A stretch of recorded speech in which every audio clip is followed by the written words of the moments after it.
Morning. Good morning ka, Ellie. Good morning po sa lahat na nakikinig sa atin ngayong umaga at nanonood sa Facebook Live. Sa atin po mga kababayan sa Bicol, marhay na aga sa Indugabos. Sa ating mga kababayan sa Visayas at Mindanao, maayong buntag. Apo. Good morning ka, Ellie. At nakabalik na kayo dito sa Metro Manila, no? Matapos ang matagal-tagal din ho kayo nag-ikot, lalo na po sa may bandang Cagayan at ganyan din po sa Bicol Region. Totoo ka, Ellie. Parang last 2 weeks o last 3 weeks nag-iikot tayo. Galing nga tayo sa, inuna natin ka, Ellie, noon yung Bicol after Raleigh. After nung Bicol, lumipat, nangyari na yung Ulysses. Pagkatapos nung ikot natin for Raleigh, dito na tayo, Marikina, Rizal, tapos nagkagayan Isabela, tapos Quezon, tapos balik na naman sa Bicol ka, Ellie. Kahapon lang ako bumalik. Kaya ngayon ka, Ellie, nag-isolate ako. Nag-isolate ako kasi yun naman yung protocols namin sa opisina na pag bumabalik, naka-isolate hanggang matest tayo para safe na ulit. Safe na ulit makihalubilo sa opisina sa mga tao. Pero hindi pa tapos ka, Ellie. Marami kami nga asikasuhin kasi ka, Ellie, gusto lang natin i-announce. Kasi yung kaya natin ka, Ellie, nag-announce na yung pagtanggap ng cash donations nila hanggang bukas na lang. End of the month. Sa amin naman ka, Ellie, para bigyan ng mas konting allowance, yung mga in-kind donations hanggang sa November 5, para November 5 sa next Saturday. Yun na yung aming deadline. Kasi ka, Ellie, gusto namin mag-shift na. December Kasi 5. for the past 3 weeks, nasa relief operations tayo. Meaning to say, karamihan sa binibigay natin pagkain. Although may mga gamit din, pero mas pagkain. Pero ito ka, Ellie, nagtatry na kasi mag-normalize yung mga communities na tinamaan. So, gusto na naming tumutok sa rehabilitation phase. Opo. Ito ka, Ellie, ang tinitingnan namin, kaya may teams kami on the ground ka, Ellie. Gaya na sabi ko last Sunday, meron kaming isang team sa Cagayan, isang team sa Aurora, may bagong team kami ka, Ellie, pinadala sa Aurora, Cagayan Isabela, may bagong team kami pinadala sa Aurora. Andun sila, parang pangatlong araw na nila ngayon doon. Meron team tayong pinadala sa Quezon. Meron 2 teams na gumagalaw sa Bicol. Meron din teams dito sa Marikina sa Rizal. Yung pinakasadyanan ka, Eli, una, hindi lang i-manage yung distribution ng relief packs, pero tingnan kung ano yung mga pangangailangan. So, eto ka, Eli, ngayon kasi parang ubos yung tao namin. Either nakadeploy sa field o nagre-repack, tumatanggap ng donation sa opisina. So gusto sana namin ka, Ellie, na the next time na magde-deploy kami ng mga teams for rehabilitation na. Kaya naglagay na kami deadline for donations kasi hanggang kasi ka, Ellie, tuloy-tuloy yung donations. Hindi masyado natututukan yung rehab phase. So ngayon, yun na yung inaasikaso natin. In fact, yung pagbalik ko galing sa Bicol, meron ng listahan nung ano yung mga pangangailangan doon for the rehab phase. Ganun din sa ibang lugar. Halimbawa, ang example nito ka, Ellie, yung housing, yung mga maraming either nasiraan ng bahay o nawalan ng bahay, meron 2 klase yun ka, Ellie. Halimbawa, 3 klase pala. 3 klase. Yung mga binaha na hindi naman nasira yung bahay, karamihan sa pangangailangan nila gamit sa bahay. Kailangan din nila ng hanap buhay kasi lalo na yung mga magsasaka. Mahirap yung rehabilitation ng magsasaka kasi yung hindi mo kaagad magagamit. Yung una yung tinanim mo, hindi mo na mabebenta. Pangalawa, lalo na yung mga tubig, alat, yung mga pumasok, parang kailangan ng oras para ma-rehabilitate. Halimbawa ka, Ellie, yung Catanduanes, ang main crops nila, abaka saka coconut, naubos sila. So, kailangan mga 3 to 5 years para mag-rehabilitate. So, kailangan natin tutukan ano yung hanap buhay nila habang nire-rehabilitate yung mga usual crops nila. Yung pabahay naman ka, Ellie, iba-ibang klase din. Halimbawa, yung hindi totally damaged, yung ibibigay mong tulong, ano yung gamit na, halimbawa, karamihan kasi ka, Ellie, halimbawa, nipa shingles. Meron pa naman natira, pero nawala na ng iba. So, bibigyan mo siya ng pandagdag. Ang iba kahit totally damaged, nasa danger zone, ang pinakakailangan sana ka Ellie, long term, talagang relocation site. Saka mas maayos na housing. Pero habang wala pang relocation site, kailangan may matulugan sila. So, ito yung mga binibigyan natin ka Ellie ng nipa shingles kasi hindi pwede ng permanent structures.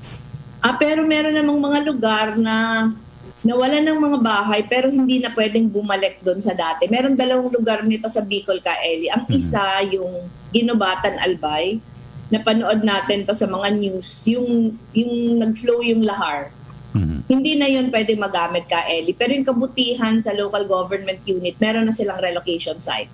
So yung pinag-uusapan namin ngayon ka Ellie, paano kami makakatulong para mabigyan sila ng semi-permanent hanggang permanent housing. Meron sila matagal ng hinihintay na project sa NHA pero hindi pa nabababa. So ngayon paano nasa evacuation centers pa din ka Ellie, yung mga bahay parang 200 plus na bahay yung nasira. Ito yung number 1. Yung number 2 naman ka Ellie sa Malilipot Albay. Binisita ko to recently. Ito yung, ewan ko kung nakita mo yun, yung may napakalaking sinkhole sa Barangay San Roque. Hindi na din yun mababalikan. So yung question, may relocation site ba? Paano matutulungan yung mga tao na hanggang ngayon nasa evacuation centers? Binisita ko yung evacuation centers, ka Ellie. Yung kabutihan, merong NGO na para naglagay ng mga tents na pandagdag. Kasi nung wala pa yung tent, siksikan talaga sa evacuation centers. Ngayon, yung mga tents, parang naglagay sila doon ng several. Medyo na-decongest ng konti. So, ito yung mga tinitingnan natin, ka Ellie, paano makakatulong yung opisina namin para sa rehabilitation. Halimbawa, yung mga nasa fishing community, sira yung mga boats. Yung mga farming communities, ano yung pwedeng itulong sa kanila? Pwede dito mga banhi, mga seedlings, pwedeng livestock, para meron silang hanap buhay bago yung mas permanent na tulong dadating. Apo. Okay, at syempre bukod po rito sa patuloy po na pagtulong ng OBP dito po sa mga nasalanta ng bagyo, yung sa COVID, ma'am, tuloy-tuloy din ang pagtulong ng inyo pong tanggapan. Tuloy pa din ka Ellie, tuloy pa din. In fact, kung titingnan nila ka Ellie yung ating Facebook page, nandun yung regular reports natin. Maraming mga lugar, nag-iiba na kasi ka Ellie, nag-iiba yung mga lugar kung saan nangangailangan. Opo. Nangangailangan na mas marami sa COVID. Halimbawa, nakita natin parang yung number 1 spike ngayon, Davao City, yung number 2, Negros Occidental. Nabasa din natin nung several days ago, Lawag. Meron din Western Samar, meron din doon ng spike. Dito sa Quezon City, meron pa din, although hindi na kagaya ng dati. So tayo ka Ellie, patuloy pa din yung pagpadala ng supplies. Yung dati natin ka Ellie, yung kaya natin na fundraising noon, yung naka 61 million tayo. Hindi pa yun ubos ka Ellie. Tuloy-tuloy pa din. Meron pang konti na tira. So ngayon mas nagre-respond tayo sa requests, number 1. Number 2, mas malaki yung allocation natin dun sa mga lugar na nag-spike. Nakwento ko na yata ito ka Ellie na nung nag-spike yung Lanao del Sur saka yung Iloilo, nagpadala tayo ng permanent teams on the ground kasi medyo naging prolonged. Naging prolonged yung pagbalik nila sa quarantine. Ang tulong natin dun ka Ellie, hindi lang PPE sets, hindi lang medical supplies, pero naglaan tayo ng ilang milyon para sa dagdag na test kits. Pareho sa Marawi, sa Lanao, sa Amaypakpak Hospital, saka sa Iloilo din. Yung Iloilo, ka Ellie, meron na silang sariling molecular laboratory.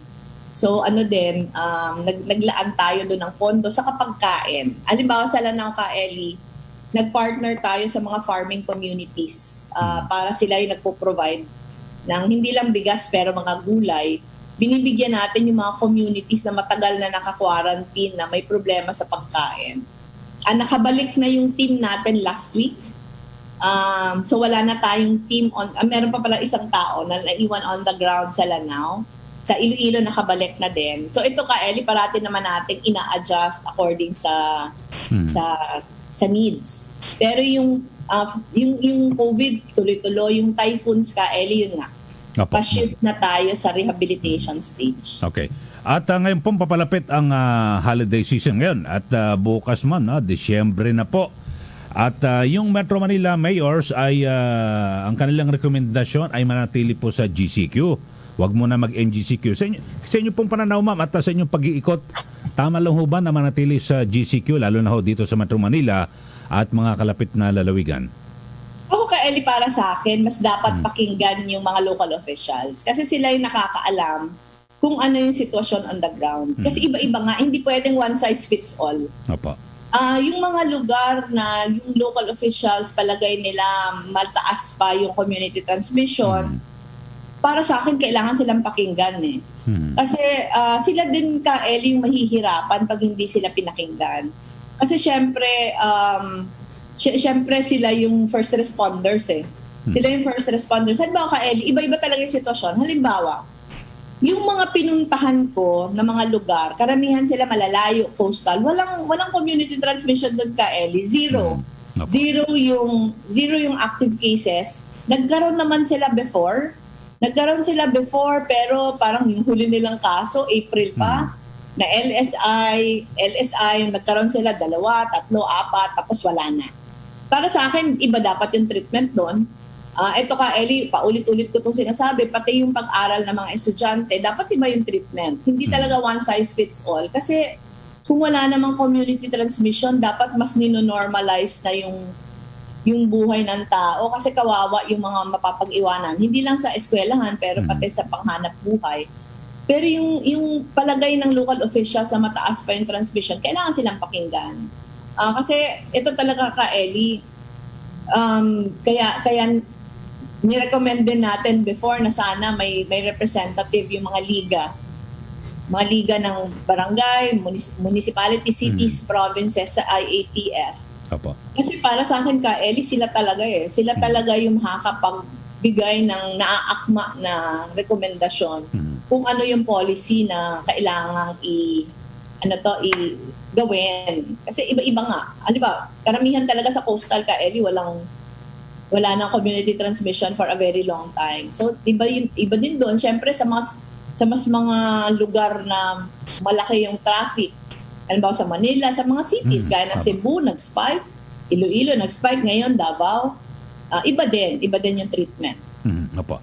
Okay, habang patuloy po ang inyong pong pagtulong sa ating mga kababayan na nasalanta ng bagyo at syempre dito po sa pandemya, mas tumindir mama yung disinformation drive laban po sa inyo at kasama dinamay na po ang inyong mga anak. Hindi na bago ka, Eli. Hindi bago dahil mula naman 2016. Mula 2016, grabe na talaga yung disinformation drive. Pero pag-aaralan mo ka, Eli, kailan ba siya tumitindi? Tumitindi siya each time na may ginagawa tayong medyo maayos. Halimbawa, nung nag-ICAD tayo ka, Eli, ang tindi ng disinformation. Ngayon na gumagawa tayo ng relief operations, gano'n na naman. Makikita mo to ka, Eli, ang mga trolls hindi ka agad nakaka-react eh. Parang naghihintay ng command galing sa taas. Pero makikita mo naman kung saan galing ito. Makikita mo kung saan galing ito at time and again, kasi nungalingan talaga. Halos lahat na sinasabi nila. Ito ka, Eli, sa mga anak ko, ang mga anak ko ka, Eli, malaki yung paniniwala ko na kaya nilang depensahan yung sarili nila.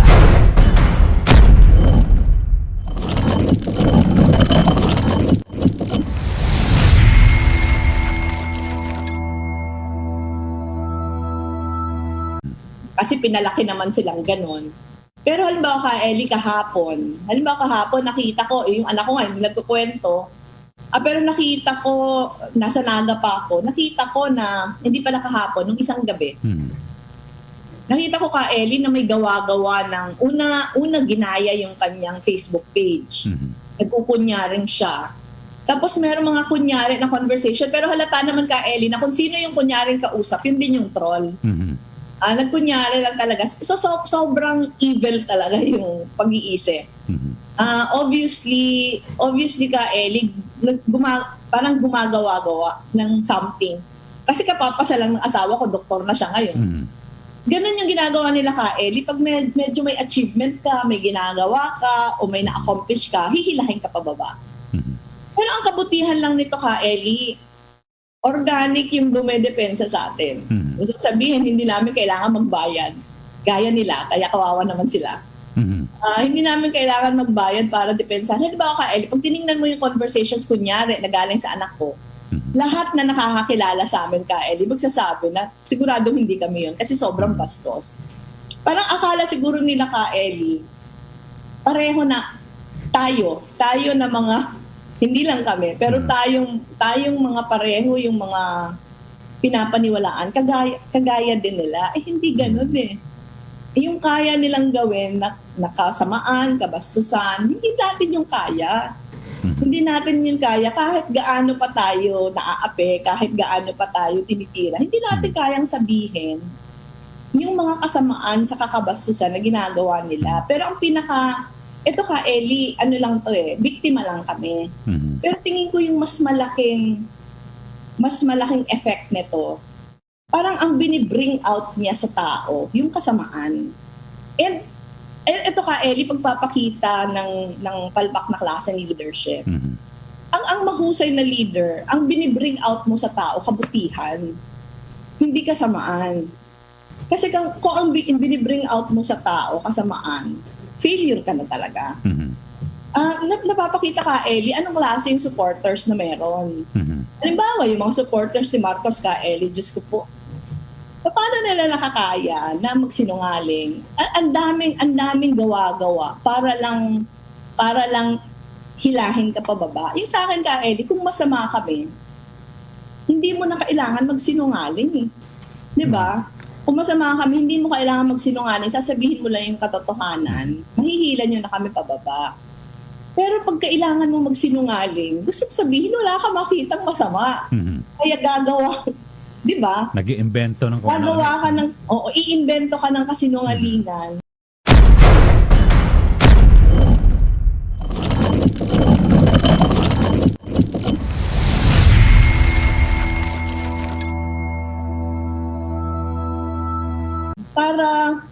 Para idiin yung tao. Para sa akin ka, Ellie, sukdulan niya ng kasamaan. Yung ambisyon sa politika, hindi siya sapat na dahilan para magsinungaling ka, para magawa-gawa ka ng, di ba, na hindi totoo. Kasi para sa akin ka, Ellie, I am all for criticizing public officials. Kasi kailangan naman talagang maging accountable. Pero mag-criticize ka base sa katotohanan. Hindi yung mag-criticize ka dahil sa gawa-gawa mong kwento. Gusto sabihin, parang affirmation lang siya eh. Parang affirmation siya na wala kang mahanap. Wala kang mahanap na kasamaan, kaya nagagawa-gawa ka. Sa akin, pag isa kang leader na nagiging masama yung followers mo, ano yung, di ba? Para sa akin ka, Ellie, reflection yan ng klase ng leadership eh. Kung isa kang leader na ang nabibring out mo sa tao kabutihan, mabuti yon. Kasi yung ginagawa mo, nagmumultiply ka ng kabutihan. Kasi para sa akin ka, Ellie, hindi ako naniniwala na may isang, para yung messianic complex na ako yung savior ng lahat. Walang ganun eh. Yung para sa akin ka, Ellie, ang solusyon ng mga suliranin natin nasa atin mismo. Pero dapat ini-inspire natin yung tao na gumawa ng kabutihan. Pag nai-inspire mo yung tao na maging sinungaling, pag ini-inspire mo yung tao na lahat kabastusan, yung lumalabas sa bibig, reflection yun sa'yo eh. Yung binibiktima mo, hindi nababawasan. Ang nababawasan, ikaw. Yung naniniwala sa kasinungalingan mo, yun yung nabiktima mo. Hindi yung object ng kasinungalingan. So sa akin, ka Eddie, marahil hindi nila nare-realize ito. Na siguro may mga naniniwala sa inyo pansamantala. Pero in the end, parating namang katotohanan eh. In the end, parating katotohanan yung lalabas. Yung sa kanya ka, Ellie, sabi ko, kung ang objective nila hindi kami makatulog sa gabi. Kung ang objective nila, masyado kaming apektado, nagsasayang sila ng oras. Ang if at all ka, Ellie, yung nagiging resulta nito, ang resulta ng ginagawa nila, talagang nilalabas yung kasamaan. And pag nilabas yung kasamaan ng Pilipino, ang lugi yung taong bayan. Kasi nag-aaway-away. Kasi yung mga, pag masasama sila, ang tendency nung iba magdedepensa. Yung sa akin ka, lalo na kasi parang sobrang wrong timing. Sa panahon ng pandemya, sa panahon ng maraming sakuna, dapat nga sineset aside natin yung ating differences at nagtatrabaho tayo. Pero ang ginagawa ka, ini-intensify yung pag-peddle ng fake news. Ini-intensify yung, di ba, yung paghahanap ng diferensya. Sa akin, kargo yan ng leader eh. Kargo yan ng leader kung hinahayaan mong ganyan yung mga followers mo. Apo. Kasi di ba ka, dapat sinasaway mo sana. Dapat kung ang na-evoke hatred, ang na-evoke lies, dapat sinasaway mo eh. Kasi hindi yun maganda. Ang dapat inspiring. Ang dapat sa leadership inspiring, natutulungan mo yung mga followers mo na tumulong sa iba. Pero kung ang ini-inspire mo, yung followers mo maging masama sa iba, ano yung, di ba, yung object ng kasamaan mo, hindi naman nababawasan ikaw. So sana nare-realize nila yan, Kael. Opo. Okay, ma'am, at congrats po kay Dr. Tricia. At naku, marami rin tayong mga texter at nag-message dito po sa ating Facebook Live. At tuwan-tuwa po sila dahil sa, alam niyo po, napakahirap ma'am magpa-graduate magpatapos ng isang doktor o sa isang magulang, di po ba? Oo, Kaeli, napakahirap. Parang nabunutan tayo na napakaraming tili. Kasi Kaeli, 4 years na college. 4 years na college ka, Ellie. Tapos ito, kasi nag-medicine ka, Ellie, yung anak ko sa Ateneo. Sa Ateneo ka, Ellie, di ba double degree kasi siya? Yung Doctor of Medicine saka MBA. So 5 taon yon. Ang ibang medical schools, 4 years. Pero ito, yung Ateneo, 5 years saka 4 summers. Apo. So talagang pagkatapos noon, nag-graduate sila July eh. Nag-graduate sila ng July, tapos review na kaagad. Parang halos 5 months yata yung tama ko. Halos 5 months yung review. So nung nakapasa ka, Ellie, talagang sobrang buntong hininga. Kasi nung time na nag-exam sila ka, Ellie, nasa gitna yun ng mga bagyo. Yung exam nila November 10, 11. Ano yun? Katatapos lang ng Rolly. Tapos, hindi ko maalala kung tapos na din yung Ulysses. Basta yun yung panahon ng mga bagyo. Parang yung exam nila ka, Ellie, 4 na araw. November 10, 11, tapos November 15, 16 yata. 15, 16. Eto ka, Ellie, yung hindi ako masyado nakakatutok sa anak ko kasi nag-iikot na ako. Alam ko, for a week, galing ako sa Bicol after Rolly. So sa akin ka, Ellie, sobrang nervous ko din kasi di ba napapalaban yung anak mo tapos hindi ka 100% na nakakasuporta kasi nag-aasikaso ka din ng para sa relief operations. So yung ano talaga, Erin, nakapasa, sobrang saya para sa magulang. Sobrang saya para sa magulang kasi nakita mo kung gaano kahirap yung pinagdaanan. Lalo na Erin, nung nag-clerk na, nag-intern na, talaga yung duty, umaabot ng 36 hours. Tapos uuwi ng 12 hours, mag-duty na naman. Tama po. Pero hindi pa tapos kasi may residency pa Ellie, may residency pa, pero at least licensed doctor na, kaya sobrang saya para sa pamilya. Apo. At may ang matindi rito ma'am sa gitna ng pandemya, 'di ba? Yung talagang kasagsagan ng kanyang pag-aaral, opo. Sa gitna ng sobrang tira sa amin Ellie. Sa gitna ng sobrang tira sa amin. Kaya ano talaga, parang nadoble yung saya. Apo. Nadoble yung saya dahil sa accomplishment. Ganoon naman Ellie, ikaw may mga anak ka din. Pag sarili mo parang okay lang, pero pag anak mo na yung nag-accomplish, parang sobrang proud ka, 'di ba? Parang sobrang yung saya na dodoble. Lalo na ito na mahaba yung kalbaryo yung dinaanan. Tsaka maganda to man, pwede maihanay sa istorya ng pag-asa at magsilbing inspirasyon sa ating mga kababayan, 'di ba? Talagang matindi rin ang ginawang mahirap maging doktor. Iba. Mahirap maging doktor. Kaya nga ka, Eli, sana maimbitahan natin yung nag-number 1 sa boards. Ewan ko ka, Eli, kung nabasa mo na yung kwento niya, sobrang inspiring. Kasi yung nag-number 1 sa boards ka, Eli, nurse siya. Opo. Nurse na nakapasa siya. Number 1 din siya sa nursing. Sobrang husay talaga. Pero yung kwento, 2011 pa siya nag-graduate na nursing. Pero nagtrabaho siya bilang nurse. Tapos nung naisipan niya mag-medicine, hindi siya pwedeng huminto magtrabaho. So nagme-medicine siya ng araw, nagtatrabaho siya ng gabi. Sobrang hirap nun ka, Eli. Yung anak ko nga, nakikita ko, hindi naman nagtatrabaho, hirap na. Pero lalo na ito, yung alam mo yon, mag-aral ka ng medisina whole day, pagdating mo, aral ka pa. Pero ito, nagtatrabaho pa, tumutulong sa pamilya. Tapos pag-take ng boards, number 1 ulit. Sana maimbita natin siya ka, Eli, sa istorya ng pag-asa. Kasi halimbawa siya Halimbawa siya ng mga taong ang daming kahirapan na pinagdaanan. Pero nagsasucceed na kagaya nito. Kaya sa atin ka, Eli, paborito natin yung mga kwentong kagaya nito. Tapos ngayon yata, papasok na siya sa residency sa ophthalmology. Yung ophtha ka, Eli, isa sa pinakamahirap pasukan. Isa sa pinakamahirap pasukan ng mga residency programs kasi konti lang yung kinukuha. So ito yata yung nag-top notcher nandun na. So sana maimbita natin Opo. siya. Okay, ma'am, dito naman sa issue, ma'am, sa DepEd, ano ho ba ito? At yung sa Community Learning Hubs ng OBP?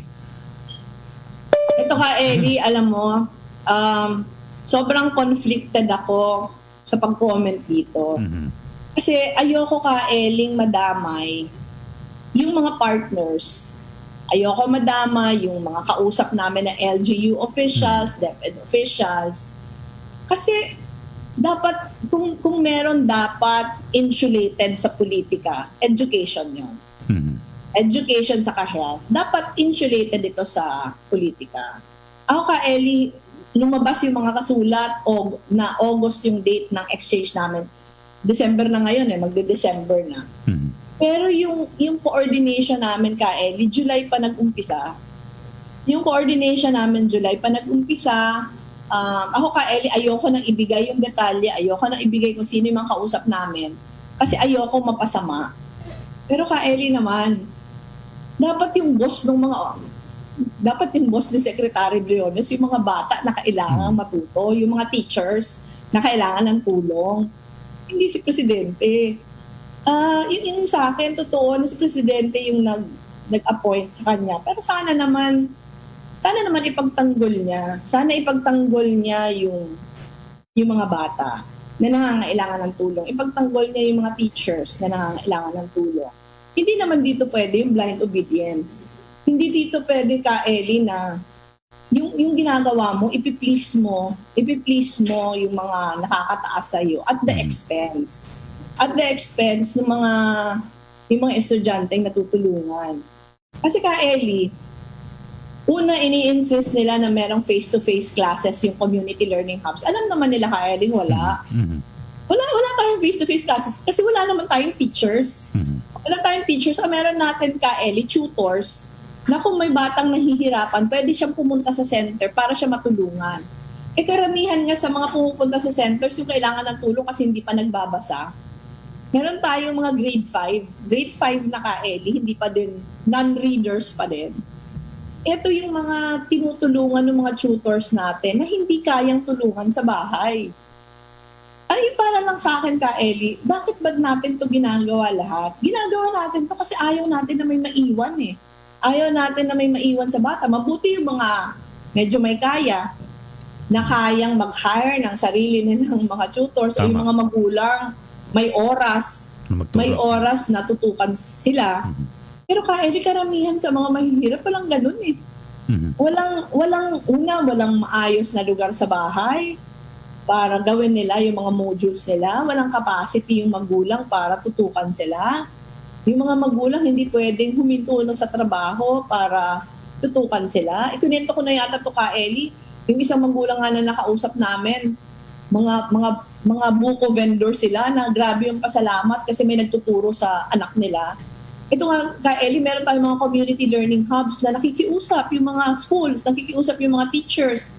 Pwede ba kami makiprint sa inyo kasi wala kaming printer? O pwede ba kami makigamit? Alam mo yun, na sana ang iniisip yung kapakanan ng pinagsisilbihan. At yung pinagsisilbihan natin dito, hindi kami mga opisyal. Ang pinagsisilbihan natin dito yung mga bata. Ang pinagsisilbihan natin dito yung mga teachers na nangangailangan ng tulong. So yung sa akin, Ka-Eli, totoo na bawal yung face-to-face classes. Kaya nga naghahanap tayo ng paraan para kahit walang face-to-face classes, yung difficult learners matulungan. Hindi, Ka-Eli, iniisip kung ano yung repercussion ng statement. Kasi yung repercussion ng statement, syempre yung mga DepEd officials matatakot. Matatakot sila na baka sila masanction. Yung mga teachers na kapartner namin, baka sila masanction kasi yung DepEd ganito yung stand. Hindi nila yung iniisip. Ang iniisip lang, yung ma-please yung mga ma-please yung mga matataas na opisyal. Hindi ako kasali sa ma-please. Pero yung sa akin, Ka-Eli, kaya ayokong sabihin yung detalye ng mga coordination. Kasi ayoko na may madamay pa kami. Kasi ang intent naman natin dito, Ka-Eli, hindi na depensahan yung sarili namin. Pero yung intent namin, mapunuan yung mga pagkukulang. So sa amin, Ka-Eli, halimbawa nung gumagawa kami nito, actually, Ka-Eli, isa lang yung merong reservation sa lahat ng kausap namin. Caloocan yon. Kaya hindi namin tinuloy yung Caloocan. Kasi yung Caloocan, meron silang reservations. Ayaw namin ng ganon. Gusto namin, Ka-Eli, 100% yung buy-in. Pero dahil sa statement nila, syempre, kahit ako naman teacher, kahit ako principal, kahit ako DepEd official na lokal, kahit alam kong mabuti yung programa, mag-aalala ako na baka pag-initan ako o baka masanction ako kasi nagsabi si Secretary Briones na ayaw nila yan. So sa akin, sana iniisip kung ano yung repercussions ng mga statements na ginagawa. Kasi ultimately, Ka-Eli, wala naman dito makikinabang kundi yung mga estudyante. Tama. Di ba? Ako para sa akin, kasalanan natin kung dahil sa pag-please natin ng mga nakakataas, may mga estudyanteng madedeprive ng... Kasi sa amin, Ka-Eli, kung hindi itutuloy, marami kaming programang ibang ginagawa. May mapupuntahan yung resources namin. Pero para sa akin, Ka-Eli, halimbawa, as of now, meron kami 12 na community learning hubs. Pero ito, Ka-Eli, first batch pa lang itong 12 na to. Ang daming inaayos ngayon kasi kailangan namin ita-train yung tutors sa mga susunod. Yung 12 lang nga, Ka-Eli, 2,000 students ang nasa-serve. At yung pag-serve sa estudyante, Ka-Eli, hindi nga pwedeng walk-in dahil sa health protocols. Kailangan nga na nagpapaschedule. Yung teachers, yung nagre-recommend kung sino yung students na difficult learners. Alam mo yun, dahil sa irresponsible na statement at tingin ko para i-please yung mga, para sa akin, Ka-Eli, hindi tayo naninilbihan na maayos pag ganito tayo. Dapat yung number one na goal natin, no student left behind. Hindi yung goal na ipiplease natin yung mga nakakataas. Dapat ang iniisip nga natin, Ka-Eli, sino ba yung mga pwede pa makapartner ng DepEd? Para mas maraming estudyante matulungan, para mas maraming teachers matulungan. Dapat ganun. Yes, ma'am. Para sa akin, Ka-Eli, ako, as I've said, ayoko may maipit. Ayoko may maipit na mga DepEd officials. Kasi alam ko na yung mga nasa local DepEd, wala naman itong ibang desire kundi matulungan yung mga estudyante. Ayoko madamay sila. Opo. Kaya sa akin, Ka-Eli, kung sabihin nilang huminto kami, wala kami magagawa, hihinto kami, pero nasa kargo nila yan. Na yung, alam mo yon, yung mga estudyante, gaya na sabi ko, Ka-Eli, 2,000 plus. Ito 2,000 plus, ito yung mga tinutulungan magbasa. At hindi po ito face-to-face classes. Hindi ito face-to-face classes. Kami ng Kaeli, ayaw lang namin na kaya kami as much as possible. Grabe yung grabe yung pagpigil. Grabe yung pagpigil namin Kaeli na wag na siyang palakihin. So pero sa akin, yung akin lang na pakiusap, sana i-insulate naman natin. Sana i-insulate natin yung edukasyon ng mga estudyante sa politika. Apo. Yun lang yung sa akin, Kael. Okay, ma'am, ito yung sa Bloomberg study no, na ang Pilipinas sa 46 out of 53 countries dito po sa COVID resilience. Oo nga, Kaeli, tinitingnan ko yon. Actually, Kaeli, may dalawang study na lumabas. Etong Bloomberg study, parang may inaral silang 53 countries. Ang ina-assess nila paano yung response ng mga bansa sa pag-ampat ng COVID. Nakakalungkot naman Kael yung ranking natin. Nakakalungkot yung ranking natin kasi number 46 tayo. Number 46 tayo out of 53. At tinitingnan ko Kaeli, ang scoring niya 0 to 100. 0 to 100, 100 yung best score. Hindi tayo nangalahati. Parang ang average score natin, Kyle, tinitingnan ko yung study ngayon. Ang average score natin ay 48.9. So below 50 yung score natin. Pang 46 tayo. Parang ang sinabi dito ka, Ellie, 7 lang yung natalo natin. 7 lang yung natalo natin. Ang mga natalo natin, Iran, Colombia, Czech Republic, Belgium, Peru, Argentina, saka Mexico. Ito lang yung natalo natin. Sa Southeast Asia, tayo yung pinaka-last. Sa buong Asia, tayo, sa ibang Asian neighbors din, tayo yung pinaka-last. Ang score dito, Kaeli, hindi ko nakita yung lahat, pero nakalagay lang kasi dito yung Asia. Ang Japan is number 2. Ang Taiwan is number 3. Ang South Korea number 4. Ang China number 8. Ang Vietnam number 10.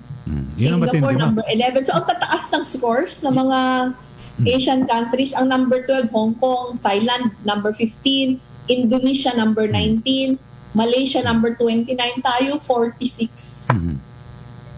Yung sa akin Kaeli, sana maging bukas lang. Sana maging bukas kasi pina-comment yata dito si Secretary Roque. Pina-comment siya dito, ang sabi niya hindi daw accurate. Hindi daw ito accurate at pinaninindigan daw natin na napakaayos nung pag-manage natin ng COVID-19. Ako Kaeli, para sa akin, sana yung mga ranking na tulad nito, ginagamit natin para mapabuti. Tama. Ginagamit natin para mapabuti yung response kasi hindi pa naman huli. Alam ko Kaeli, ang dami namang agencies, ang dami sa IATF, ginagawa yung lahat na makakaya nila para ayusin ito. Pero tingin ko kasi mali yung response. Dapat sana yung response, bakit tayo number 46? Saan ba tayo nagkulang? Tama. Pag nakita natin kung saan tayo nagkulang, hanapan natin ng, di ba? Hanapan natin ng paraan kung paano tayo nagkulang. Hindi sasabihin natin, ay dahil mababa tayo, mali yan. Kasi ang husay-husay natin. Para sa akin, Kaeli, maling response yun. Kasi ang kabaliktaran din nun, Kaeli, meron din, di ba nakita mo na yun siguro, kasi lumabas ito 2 weeks ago pa o 3 weeks ago, yung GDP growth rates. Tayo yung pinaka-last. Tayo, Kaeli, yung pinaka-last for third quarter. Kung naalala mo, Kaeli, yung second quarter natin, second to the last tayo. Yung second quarter natin, yung negative 16.9%, yung binaba ng growth ng GDP growth rates natin. Dati yung Malaysia mas mababa sa atin. Ang Malaysia negative 17.1. So second to the last tayo noon. Pero sa third quarter, tayo na yung last. Sa third quarter, negative 11.5% yung binaba natin. Yung Malaysia na dating mas kulelat sa atin, negative 2.7% na. So gusto sabihin, ang laki ng improvement niya. So ito Kaeli, yung binaba ng GDP growth, tingin ko hindi naman to nadadaya. dapat sana yung mensahe, ganito yung sinapit natin, pagtulong-tulungan natin lahat. Kasi ang daming kailangan gawin para, 'di ba? Ang daming kailangan gawin para ma-improve yung sitwasyon. Hindi yung pag dumadating sasabihin natin, ay mali yan. Kasi ang husay natin. Sana hindi ganon. Kasi ito naman ka, Eli, ano lang naman to eh. Una, independent naman yung, parang hindi naman to politically motivated. Ito yung ranking ng mga bansa. So yung sa akin ka, Eli, to think na noong 2019, isa tayo sa pinakamataas. Opo. Parang Vietnam lang yung nakatalo sa atin. At least, Vietnam lang yung nakatalo Pero sa ma'am, atin. nakakahiya nga, Vietnam eh. Angat na angat tayo sa Oo, Vietnam Eli. eh. Pero yung point ko nga ka, Eli, sana hindi i-dismiss. Sana hindi i-dismiss yung mga ganito. Huwag baliwalain. Of course, dapat ginagamit siyang dahilan para i-assess saan ba tayo nagkukulang. Yan po. Kasi ano naman ka, Eli, yung acceptance naman, hindi naman yun masama eh. Tama. Hindi naman masama yung acceptance. Dapat sinasabi, dito tayo nagkulang, kaya tutukan natin ito, sabay-sabay natin pagtulungan. Yung sana ganun yung mensahe. Sana ganun ka, Eli, yung mensahe kasi una, natatawaran kasi yung hard work din ng maraming mga tao. Natatawaran yung hard work ng maraming mga tao pag hindi tayo accepting. Kasi dapat sana ka, Eli, yun nga, dapat ginagamit natin yung mga ranking na kagaya nito para i-improve. Para i-improve kung ano ginagawa. In fairness ka, Eli, ang dami ng improvement na nangyari. Ang dami ng improvement na nangyari, pero yun nga yung ranking na to sinasabi kulang pa. So kailangan paghusayan pa. Sana ka, Eli, gamitin natin yung para sa akin mali naman na parang may judgments na mali yung ginagawa. Dapat gamitin lang na Gabay. paraan para i-assess. Yes, ma'am. Opo. Okay, at para po sa ating mga kababayan, ito na po ang ating istorya ng pag-asa para magbigay po ng inspirasyon sa ating mga kababayan. Nako, importante ho ito, mama. Nasa linya Lalo po na natin ka, sila. Eli, kasi yung i-feature natin ngayon, dalawang kabataan na pinakita nila na hindi sagabal yung pagiging bata. Hindi sagabal yung pagiging bata para makatulong sa kapwa. Ay yung dalawang bisita natin ka, Eli, kabahagi sila na, hindi ko alam kung tama yung pag-pronounce ko, Kowloon Initiative. I-introduce muna natin sila. Yung una nating bisita, si